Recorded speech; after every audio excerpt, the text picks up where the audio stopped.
started. Thank you all very much. Thanks to all of you for joining today's call on behalf of the All-State Sugar Bowl.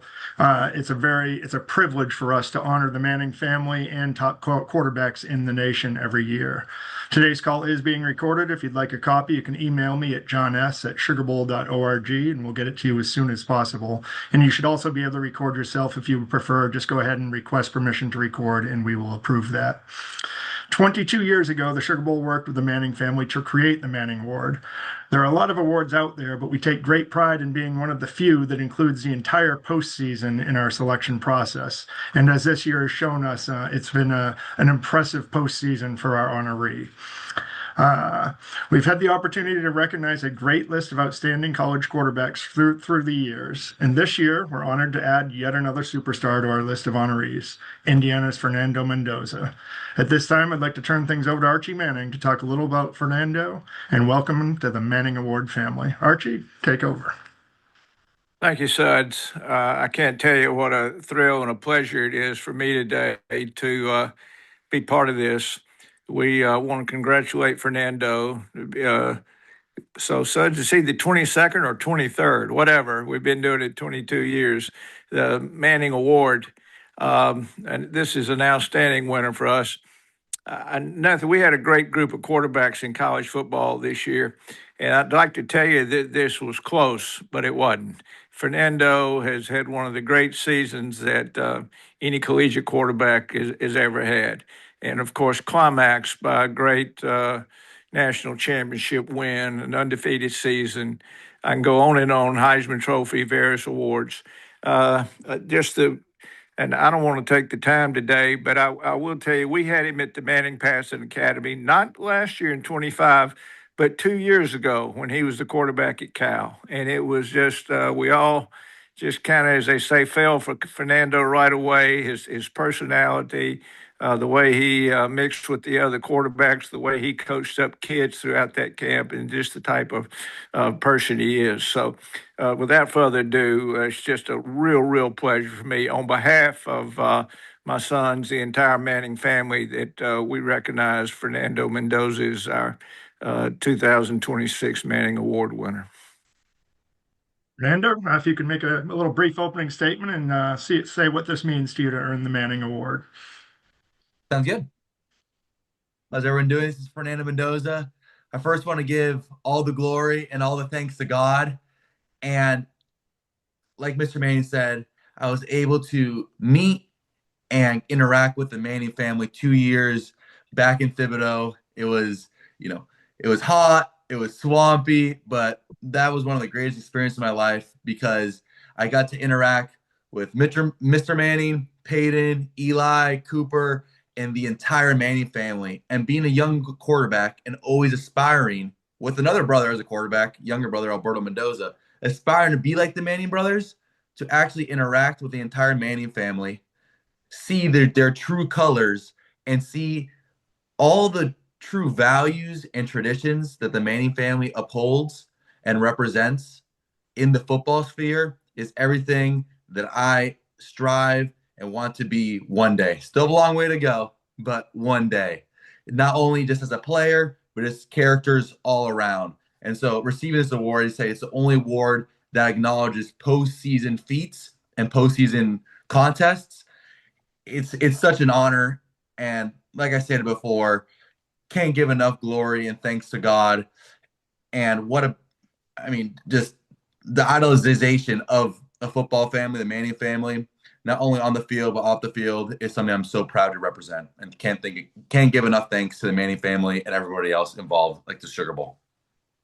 Thank you very much, Fernando. We'll now open it up to questions. We'll ask if you use the react button to raise your hand. That's the heart down at the bottom.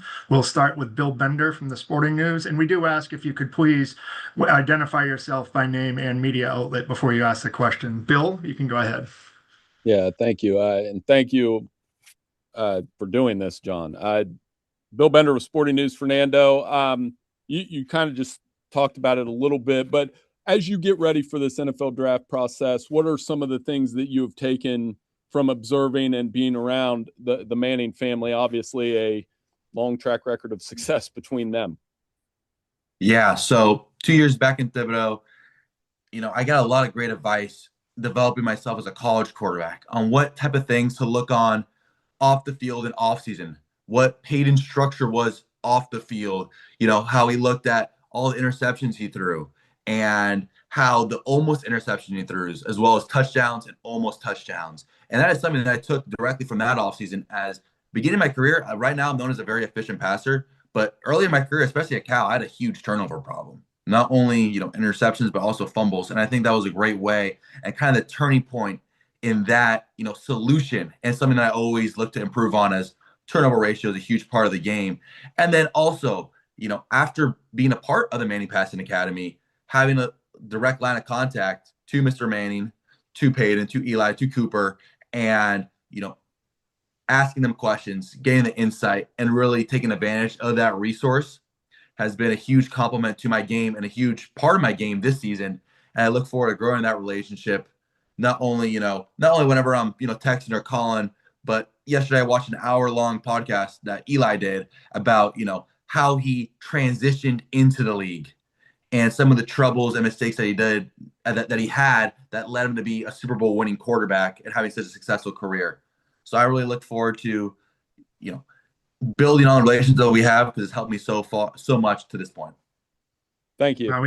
We'll now go to Sammy Jacobs from Hoosier Huddle.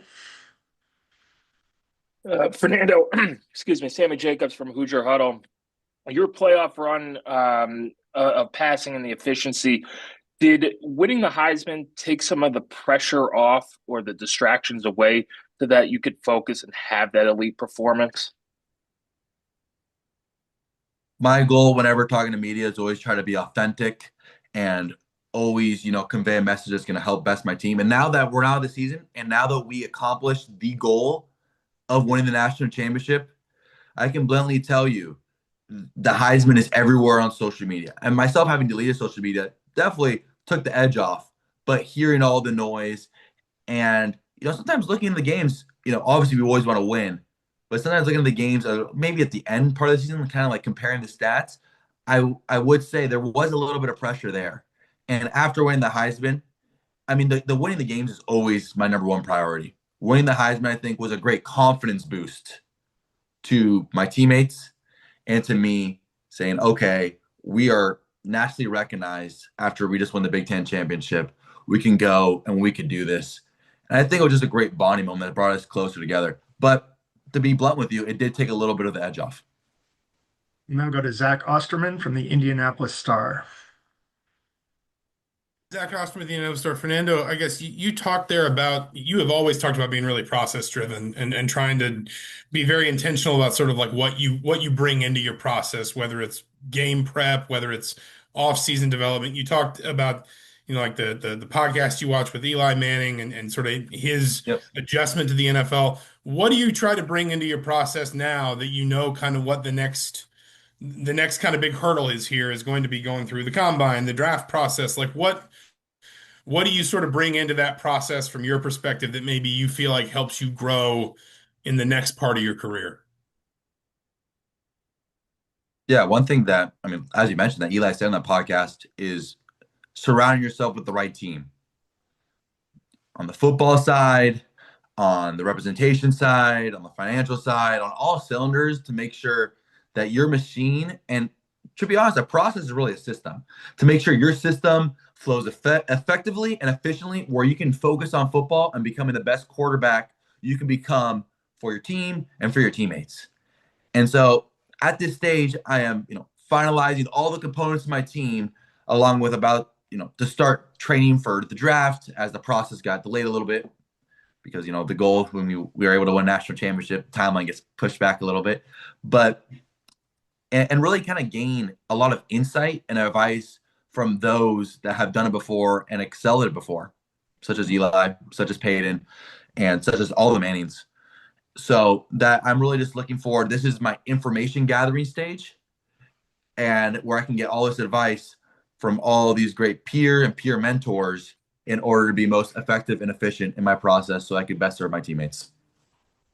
Now go to Daniel Flick from Indiana Hoosiers on SI. Daniel?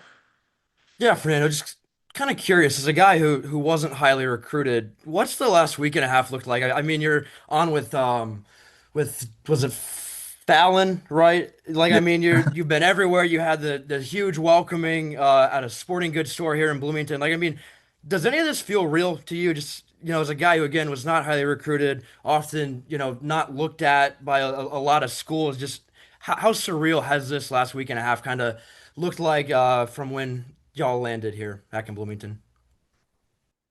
Yeah, like you said, it's been a whirlwind, and I think that's a great vocabulary term to use. And it's such a blessing and pleasure to be a part of this and to be a part of this team. And one thing about this team is we kind of had our head down and her nose to the grindstone this entire season. And especially during that, the break after the Big Ten championship and the Heisman, we really kept our nose down. And that led us to a fantastic playoff run. And then after, we went straight into celebrating. And now the dust is settled and everyone's moved on to their next chapters. All of, the good friends, some have stayed in Bloomington, some have gone off to draft prep. And I would say this week, the dust has settled, at least for me. And to be able to reflect and appreciate what the season has been, it's been monumental for my development, monumental for the entire team and the impact that it's had on Bloomington. And just really fortunate and blessed to be in this position, looking back on all that we've accomplished and all that we've done. And, although it's been great, all we've accomplished, all we've done, it's given me a taste of major success. And now all I can think about is, training for draft prep, because now they have a little taste of success. I'm addicted. And really trying to chase that feeling again. And, try to chase with my new teammates and my new team. So it's been a pleasure to, reflect on this past year. And hey, it's great and a real great blessing that this has happened. And now, addicted to success and trying to replicate that in the next level. Next, we'll go to Andrew Chernoff from WISH TV.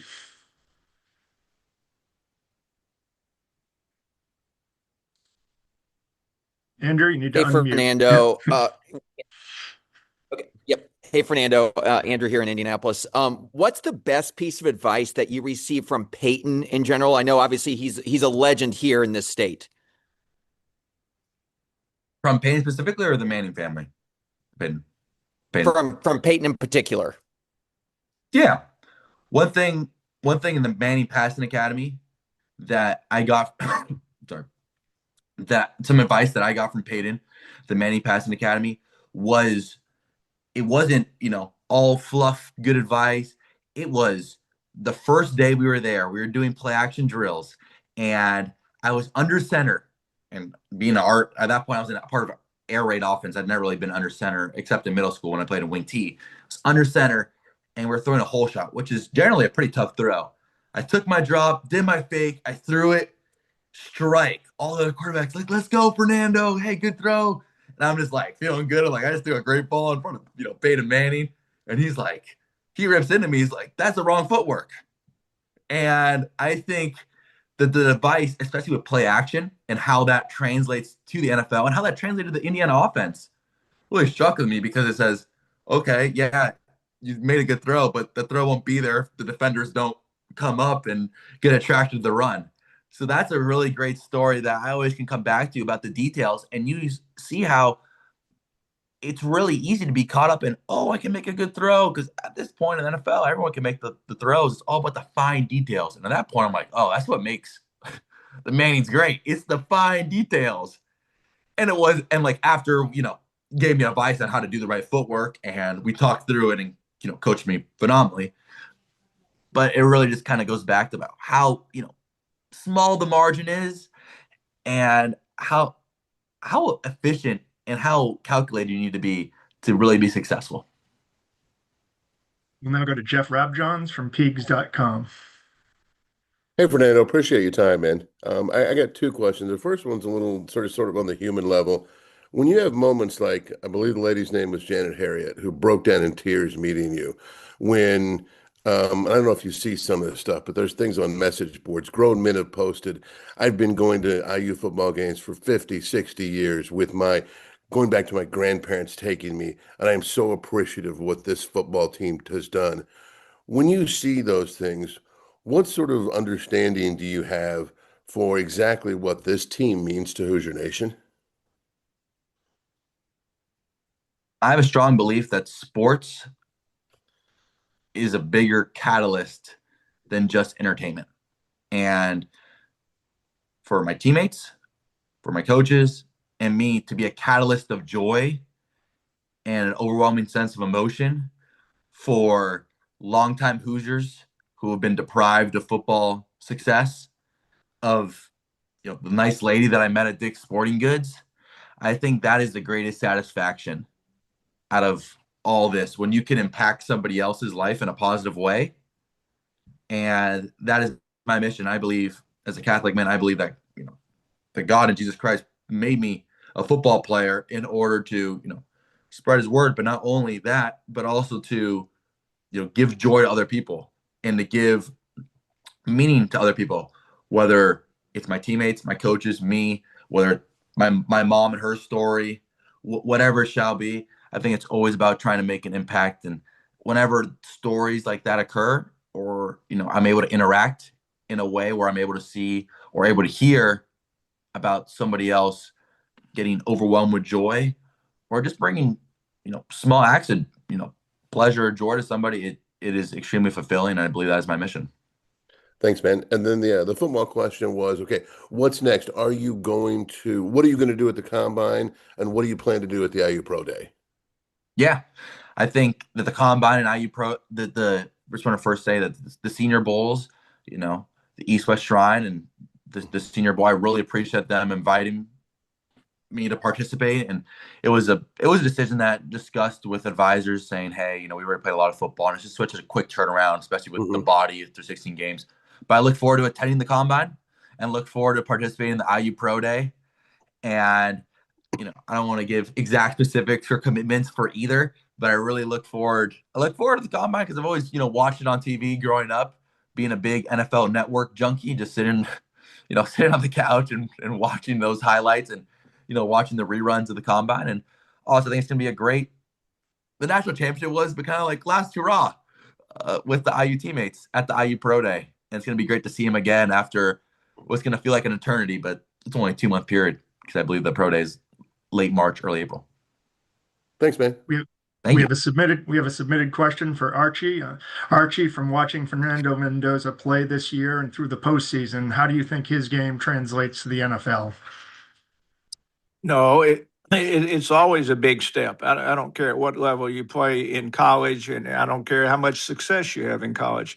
It's a big step. It's a faster game, bigger, stronger, faster. But getting to know Fernando, recognizing his work ethic, recognizing I think his desire and what he wants to do. I think he'll make a great transition to the next level. He'll work hard this spring. He'll do what he's supposed to do. The draft will take care of himself. He'll go to a team, and he'll do great. Y'all can see why we're so excited about recognizing him as the Manning Award winner. We saw what kind of player he was, but we've seen what kind of individual and person he is, and it'll be a transition, but he'll work at it, and he'll be great in pro football. Fernando, we have one final question that was submitted as well. You've had an amazing string of accomplishments. What does it mean to wrap up your college career with a national award like the Manning Award? Like you said, I've been blessed and fortunate, and blessed by God to have all of these great achievements and be able to celebrate them with my teammates, with my coaches, and with the whole great program of the Indiana Hoosiers. And winning the national championship was great, and it has been such a blessing throughout this entire year. And if you could, that's weird, but if you can picture like a Sunday, winning national championships, like the ice cream, and maybe the Heisman's a little bit of whipped cream, but the Manning Award is really the cherry on top. It wouldn't be complete without the Manning Award, as the Manning Award is the only award that recognizes postseason feats, and I believe that's what's most recognized with quarterbacks, is how they perform in the postseason, and along to be awarded and recognized with and associated with such a prestigious award from such a fantastic family on and off the field. Fernando, thank you very much. And Archie, thank you very much. And both of you taking the time, and also all of the media. We really appreciate that. Archie, if you have any final words for Fernando. Well, I just want to thank everyone for joining in today. It was a wonderful press conference. Really fun for me to kind of hook up again with that Indiana crowd and Indianapolis and some of these people and some of these names. It's great memories. We will look forward to having Fernando, hopefully some of his family. I want to get his dad down here. We don't set a date to present the Manning Award. And by the way, on behalf of the Mannings, again, thank the Sugar Bowl for creating the Manning Award and for having it, sponsoring it each and every year. We'll find a time that's convenient for Fernando, hopefully his dad, get him down to New Orleans, let the Sugar Bowlers meet him, maybe a few other people. There's some Indiana alums in the area we'll invite. We'll have a great time with Fernando, and we wish him the best. Thank you all so much for joining us today. You, everybody. Thank you very much. Thanks, guys.